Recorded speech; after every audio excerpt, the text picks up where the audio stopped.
शाहकोट इंतजामिया की नाअहली के बायस करोड़ों रुपए की लागत से तैयार होने वाला वाहिद फैमिली हिल पार्क अरसा दराज से ही ज़बोहाली का शिकार है।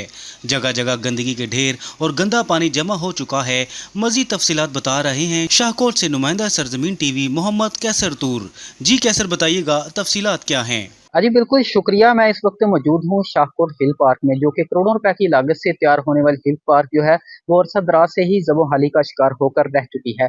जगह जगह जो है वो गंदगी के ढेर लगे हुए हैं और सीवरेज का जो गंदा पानी है वो भी इसमें जमा होकर रह चुका है। शाहकोट का वाहिद फैमिली हिल पार्क जो है वो इंतजामिया की नाअहली का मुंह बोलता सबूत बनकर रह चुका है। इस वक्त मेरे साथ कुछ शहरी मौजूद हैं, मजीद इनसे बात करते हैं। कि हम पार्क में खेलने के लिए आते हैं, मगर यहाँ पानी बहुत ज़्यादा खड़ा हुआ है और हम खेलने आते हैं, लेकिन खेलने के लिए कोई जगह नहीं है।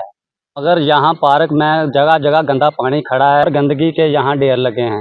मेरी इंतज़ामिया से गुजारिश है कि पार्क के लिए फंड जारी किए जाए। अपने बच्चों के साथ फैमिली पार्क आते हैं, यहाँ जगह जगह पर गंदगी के ढेर लगे हुए हैं और बारिश का गंदा पानी खड़ा हुआ है। हाँ जी, इतने आए हैं जी पार्क दे विच, इतने जगह जगह से मंजा फेरिया ने ते नाले इतने बड़ी गंदगी है, बहन की जगह कोई नहीं, जंगल ने तो वो भी टुटे हुए ने ला के कोई लै गए ने, लाइटा भी कोई नहीं, इतने कोई निज़ाम नहीं है।